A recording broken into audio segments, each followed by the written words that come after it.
Dementium, the ward, first debuted on the Nintendo DS in 2007. Its developers earned acclaim for crafting an immersive experience on a platform known for its constraints. Now, since its release, it's been remastered for the 3DS and it has garnered a dedicated fanbase.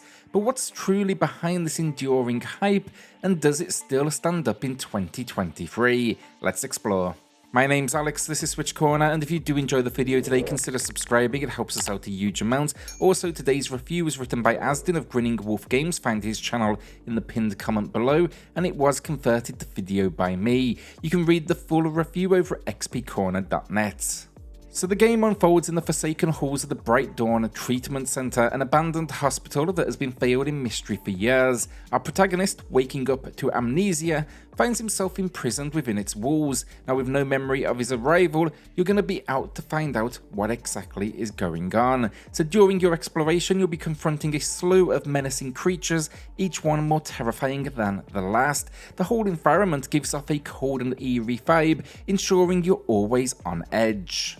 As your journey progresses, you'll stumble upon various documents, notes, journals, and medical records that hint at the hospital's ominous past and the unspeakable trials conducted therein. These writings sketch a narrative of a facility where grotesque and unethical experiments left its subjects irreversibly damaged both mentally and physically. The overarching objective becomes clear: to unearth the truth behind the protagonist's identity, but also the sequence of events that led him to this dark place.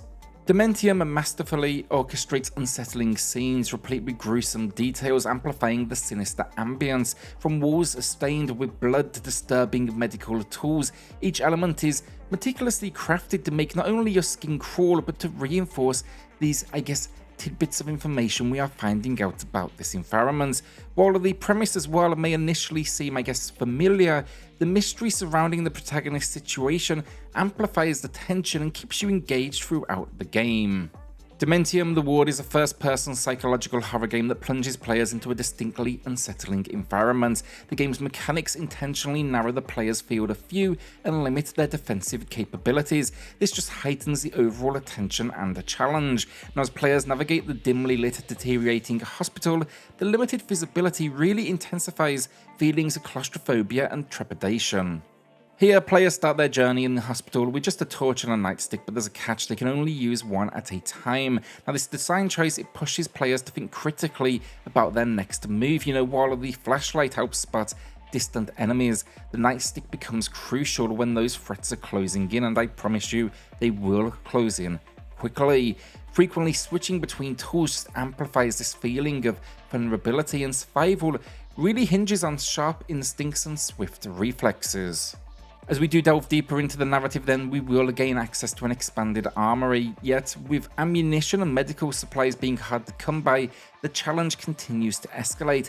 Sometimes it might be wiser to dodge adversaries rather than confronting them directly, and if players do meet their untimely end, they will restart from the last save point, and these can actually be, pretty far away. It's a potential source of frustration, in fact, but still, it is a factor that ratchets up the game's difficulty. Outside of combat and these kind of encounters, then it does spice up the gameplay with an array of puzzles. Some may require inputting straightforward codes, while others challenge the player's reading and understanding skills. These puzzles add a little depth, and they're a welcome respite from combat sequences. So navigating the dim, blood-soaked hallways of this hospital is no question an unsettling experience, but some features, they have aged more gracefully than others. So first of all, the gunplay, it's serviceable but feels clunky by today's standards. This is particularly noticeable when targeting smaller enemies due to their restricted hitbox dimensions. The omission of any gyro controls as well is a curious decision, and it would have been perfect for overcoming these situations. Instead, Dementium assists players with a crosshair that shifts color when targeting an enemy, but you can't help but feel gyro would have been the perfect fit. The original game then was designed to cater to the DS's touchscreen, like the notebook feature where you could scribble on notes. Now the notebook is still here, but you can't interact with it since the touchscreen functionality isn't implemented. Frankly, it all kind of feels a little bit lazy. If we have no use for this system, why not remove it entirely? Another point to address as well is the runtime then. You're going to reach the ending of the game in about 4 hours, and there's really little incentive for immediate replay. Overall, for gameplay, Dementium The Ward is a challenging horror experience filled with interesting ideas, and it's easy to understand its popularity upon its original release, especially, considering the hardware limitations of that time. However, this new build brings the core experience to the Switch without really fully leveraging the console's capabilities, and it feels like they've really done very little to make it match up. I actually fear here that fans might prefer the original over this iteration.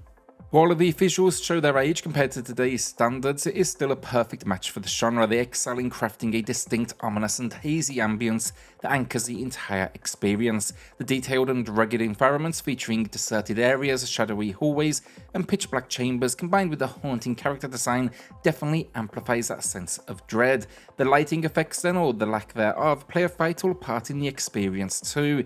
The game's use of this limited visibility forces players to move, cautiously and strategically. It creates a sense of tension and suspense that keeps you on edge. I'm also a big fan of the basic UI, simply displaying health. It's really all you need in a scenario where you're facing life or death. Unfortunately, however, visuals are another area that's seen a little work, and from what I can tell, it's really just nothing more than a simple one-to-one port of that original release. I was a little disappointed with the resolution overall, and there's no question by today's standards it is repetitive in its design, with locations doing very little to distinguish one from the next. You'll also quickly start to feel the repetition in enemy design. While I do appreciate it's trying to be true to its original release, I don't think extra textures or, maybe some visual bumps here and there would have really hurt that overall experience.